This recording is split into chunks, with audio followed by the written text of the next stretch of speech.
सोरेन ने तो यहां तक कह दिया कि अगर मोदी ने ईडी का इस्तेमाल न किया होता तो लोकसभा चुनाव में झारखंड में भाजपा का खाता नहीं खुलने देते। नरेंद्र मोदी इस बात को जानते थे, इसलिए न केवल एजेंसियों को हमारे पीछे छोड़ दिया बल्कि हमारी पार्टी को भी तोड़ने की कोशिश की। हर नेता जोश में था, लेकिन सवाल है कि क्या इस जोश से एक ऐसा जनमत तैयार हो सकता है जो बिहार में 20 साल से जमी हुई सरकार को उखाड़ कर फेंक दे?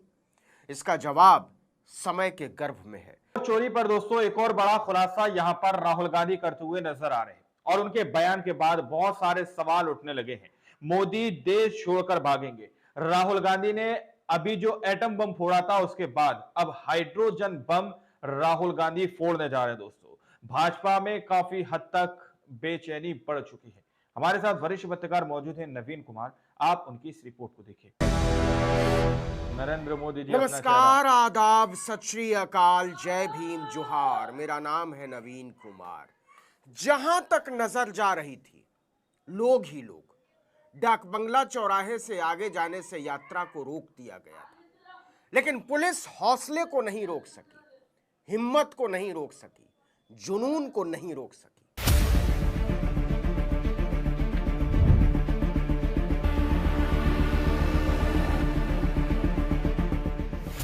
बहुत लंबे समय के बाद बिहार ने ऐसा स्वतः स्फूर्त जुटान देखा है, उत्साह, उम्मीद और विश्वास से लबरेज।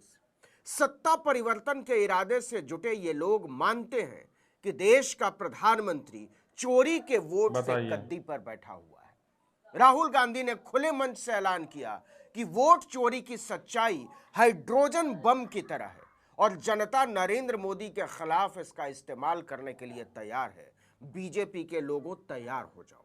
बीजेपी के लोग अच्छी तरह सुन लीजिए।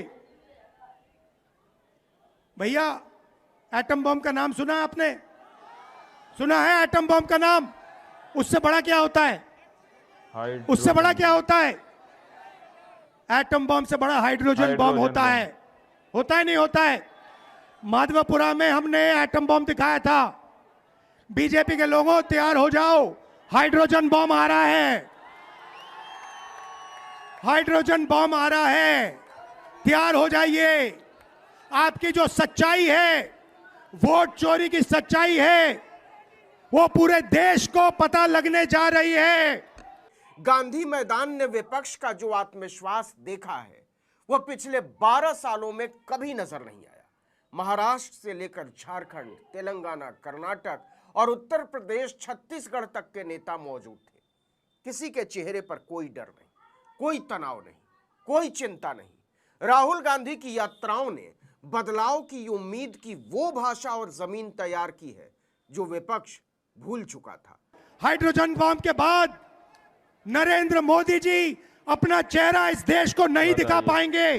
पटना के गांधी मैदान को भले कांग्रेस, आरजेडी, सीपीआई-एमएल और वीआईपी के नेताओं ने सजाया था, लेकिन यह मंच विपक्षी एकता का मंच बन गया और इस मंच से बार बार नरेंद्र मोदी को वोट चोर कहा गया, बेईमानी का प्रधानमंत्री कहा गया, जनता और जनमत का धोखेबाज कहा गया। मोदी हमेशा चोरी करने की आदत रखते हैं।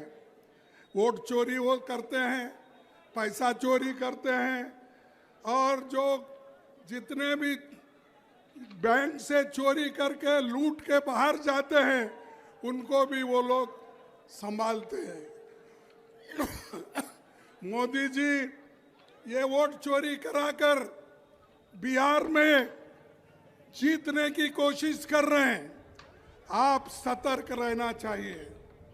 अगर आप सतर्क नहीं रहेंगे, ये मोदी जी और शाह आपको डुबाएंगे। सारे नेता अपने रौ में थे। किसी को इस बात की चिंता नहीं थी कि अगर वो ज्यादा सख्त शब्दों का इस्तेमाल करेंगे तो नरेंद्र मोदी ईडी का छापा डलवा देंगे, इनकम टैक्स की रेट डलवा देंगे, सीबीआई वालों को पीछे छोड़ देंगे। मंच से बार बार कहा गया कि मोदी शाह की राजनीतिक शैली ने उन्हें बदले से भरे हुए ऐसे खलनायक में तब्दील कर दिया है जिनके इरादों से देश का हर नागरिक वाकिफ हो चुका है। आज तक लालू जी झुके नहीं और तेजस्वी भी झुकने का नाम नहीं लेगा। जब लालू जी इनके आका अडवाणी जी को गिरफ्तार कर दिए तो लालू जी का बेटवा डरा जाएगा। हम लोग FIR वगैरह से डरने वाले नहीं। हमारे तो भगवान श्री कृष्ण का ही जन्म जेल में हुआ था, हम लोग डरेंगे? तेजस्वी यादव यही नहीं रुकते। उन्होंने बिना नरेंद्र मोदी और अमित शाह का नाम लिए हुए उन्हें ठग कहा, बेईमान कहा और वोटों का चोर कहा। देश का भूत, देश का भूत, देश का भूत। इससे भी एक कदम आगे बढ़ते हुए तेजस्वी ने चुनाव आयोग और भाजपा के इशारे पर गलत काम करने वाले अधिकारियों को चेतावनी देते हुए कहा कि जिन्हें यह लगता है कि वो बचकर निकल जाएंगे तो ऐसा नहीं होने जा रहा है।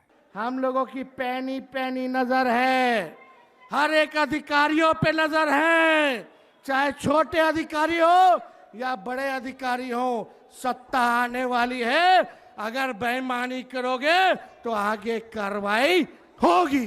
झारखंड के मुख्यमंत्री हेमंत सोरेन ने तो यहां तक कह दिया कि अगर मोदी ने ईडी का इस्तेमाल न किया होता तो लोकसभा चुनाव में झारखंड में भाजपा का खाता नहीं खुलने देते। नरेंद्र मोदी इस बात को जानते थे, इसलिए न केवल एजेंसियों को हमारे पीछे छोड़ दिया बल्कि हमारी पार्टी को भी तोड़ने की कोशिश की। तरह तरह तरीके से वो अपना हथकंडा अपनाते हैं।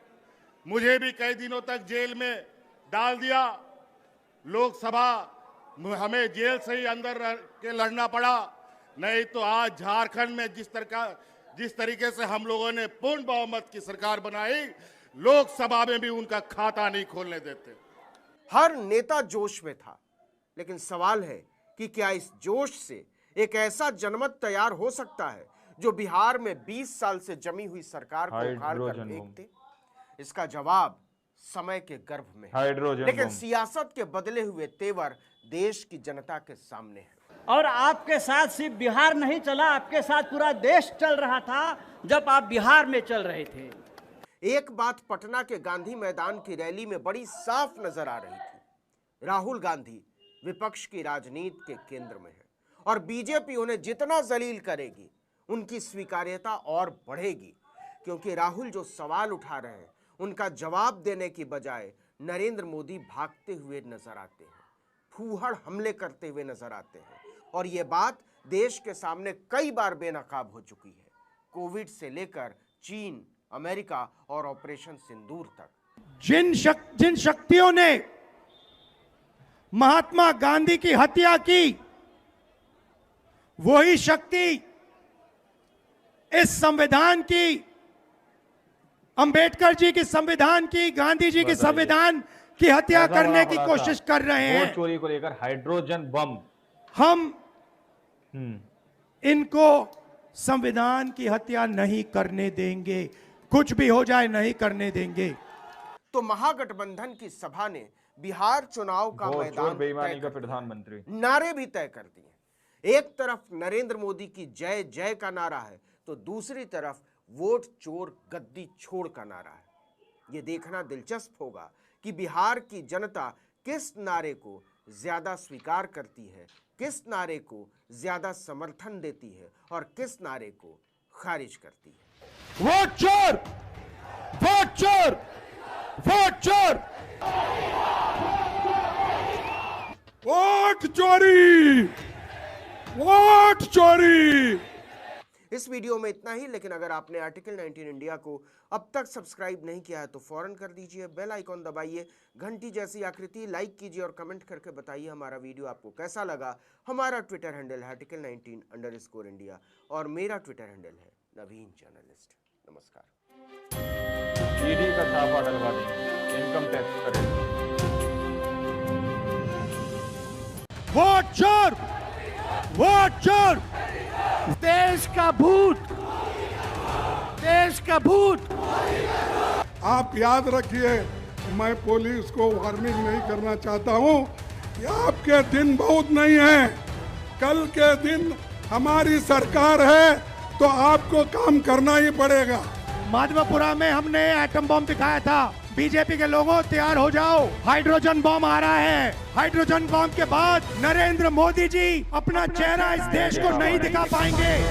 दोस्तों, आप लोगों ने इस वीडियो को शुरू से आखिर तक देखा। वीडियो के अंदर साफ तौर पर बात की गई है कि किस तरह से राहुल गांधी ने जो अभी हाल ही में वोट चोरी का बड़ा खुलासा किया था, जिसमें उन्होंने कहा था कि मैं एटम बम फोड़ने जा रहा हूं, और अब उन्होंने इस रिपोर्ट के अंदर सीधे तौर पर इस बात को जाहिर किया है कि किस तरह से वो हाइड्रोजन बम फोड़ने जा रहे हैं, और उसके बाद वो दावा कर रहे हैं कि प्रधानमंत्री नरेंद्र मोदी जी मुंह दिखाने काबिल देश के अंदर नहीं रहेंगे।